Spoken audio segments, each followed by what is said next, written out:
Hello friends, welcome to ring for luck. இன்றைக்கி நம்ம பார்க்க போகிறது ரைஸ் ரெசிபி. இப்போ எப்படி செய்யலாங்கிறத பார்க்கலாம். ஃபஸ்ட்டு சாதம் வடிச்சுக்கலாம். அது செய்ய தேவையான பொருட்கள், அதுக்கு நான் இங்கே வந்து 2 கப்பு சாப்பாட்டு ரைஸ் எடுத்து வாஷ் பண்ணி வச்சுருக்கேன். இதுக்கு பதில் ப்ரௌன் ரைஸ் கூட எடுத்துக்கலாம். இப்போ சாதம் வடிக்கிறதுக்கு தண்ணி சூடாகிடுச்சு. அந்த சூடான தண்ணியில் ஒரு 2 பே லீஃப் போட்டுக்கலாம். சாதத்துக்கு தேவையான உப்பு போட்டுக்கலாம். நம்ம வாஷ் பண்ணி வச்சுருக்கிற அரிசி போட்டுக்கலாம். வேக வச்சு எடுத்துக்கலாம். இப்போ சாதம் வெந்துடுச்சு, நம்ம தண்ணி வடித்து எடுத்துக்கலாம். இப்போ சாதம் நல்லா தண்ணி வடித்து எடுத்தாச்சு. அடுத்தது இதில் ஒரு 1 டேபிள் ஸ்பூன் லெமன் ஜூஸ் ஊற்றிக்கலாம்.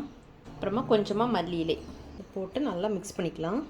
இப்போ சாதம் ரெடி ஆயிடுச்சு. இது ஒரு ஓரமாக வச்சுக்கலாம். அடுத்தது கிட்னி பீன்ஸ் வச்சு நம்ம ஒரு கறி ரெடி பண்ணிக்கலாம். நான் இங்கே வந்து 1 கப் கிட்னி பீன்ஸ் எடுத்திருக்கேன். அதை வந்து நல்லா வாஷ் பண்ணி வச்சுருக்கேன். பீன்ஸை நம்ம ஒரு குக்கரில் மாற்றிக்கலாம். இதில் கொஞ்சமாக தண்ணி ஊற்றிக்கலாம். உப்பு போட்டுக்கலாம். குக்கர் அடைச்சி இதை நல்லா வேக வச்சு எடுத்துக்கலாம். இப்போ பீன்ஸ் நல்லா வெந்துருச்சு. அடுத்தது ஒரு பேனில் நம்ம வேக வச்ச பீன்ஸை போட்டுக்கலாம். அதில் ஒரு 2 பல் பூண்டு எடுத்து இந்த மாதிரி தட்டி வச்சுருக்கேன், அது போட்டுக்கலாம். அப்புறமா இதில் ஒரு 1/2 டீஸ்பூன் ஒர்கானோ போட்டுக்கலாம். அதுக்கப்புறமா ஒரு 1/2 டீஸ்பூன் ஜீரகத்தூள், ஒரு 1/2 டீஸ்பூன் மிளகுத்தூள், இதெல்லாம் போட்டு நல்லா மிக்ஸ் பண்ணி கொஞ்சம் கொதிக்க விட்டுக்கலாம். இப்போ பீன்ஸ் ரெடி ஆயிடுச்சு. நம்ம கேஸ் ஆஃப் பண்ணிக்கலாம். அடுத்தது ஒரு வெஜ்ஜீஸ் பண்ணணும்.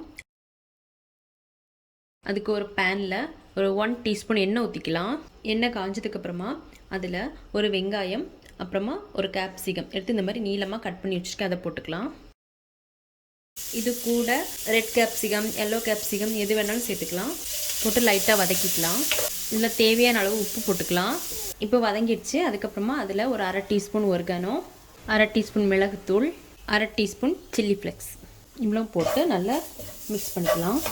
இப்போ ரெடி ஆகிடுச்சு. நம்ம கேஸ் ஆஃப் பண்ணிக்கலாம். அடுத்தது நம்ம சல்சா ரெடி பண்ணணும். அதுக்கு ஒரு பவுலில் ஒரு வெங்காயம் எடுத்து இந்த மாதிரி பொடியாக கட் பண்ணி வச்சுருக்கேன், அதை போட்டுக்கலாம். அடுத்தது ஒரு தக்காளி போட்டுக்கலாம்.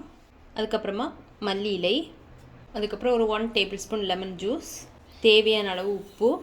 உங்களுக்கு பச்சை மிளகாய் வேணுன்னா அது கூட குட்டியாக கட் பண்ணி போட்டுக்கலாம். ஒரு 1/2 டீஸ்பூன் ஜீரகத்தூள், 1/2 டீஸ்பூன் மிளகுத்தூள். இப்போ இது எல்லாத்தையும் நல்லா மிக்ஸ் பண்ணிக்கலாம். இப்போ நல்லா மிக்ஸ் பண்ணியாச்சு. இது ரெடி ஆயிடுச்சு. இப்போ எல்லாமே ரெடியாக இருக்குது. அடுத்தது இதெல்லாம் நம்ம ஒரு பவுலில் செட் பண்ணிக்கலாம். ஃபஸ்ட்டு சாதம் வச்சுக்கலாம். அதுக்கப்புறம் நம்ம ரெடி பண்ணி வச்சுருக்கிற பீன்ஸ் வச்சுக்கலாம். அதுக்கப்புறம் வெஜ்ஜீஸ் வச்சுக்கலாம். அதுக்கப்புறம் சல்சா வச்சுக்கலாம். அப்புறமா நான் கொஞ்சமாக கோன் எடுத்து வேக வச்சு வச்சுருக்கேன், அதை வச்சுக்கலாம். அடுத்தது கொஞ்சமாக ஃப்ரெஷ் க்ரீம் வச்சுக்கலாம். அவ்வளோதான். இப்போ ரெடி ஆயிடுச்சு. நீங்களும் வீட்டில் ட்ரை பண்ணி பாருங்கள். பிடிச்சிருந்தா லைக் பண்ணுங்கள், சப்ஸ்கிரைப் பண்ணுங்கள். தேங்க்ஸ் ஃபார் வாட்சிங்.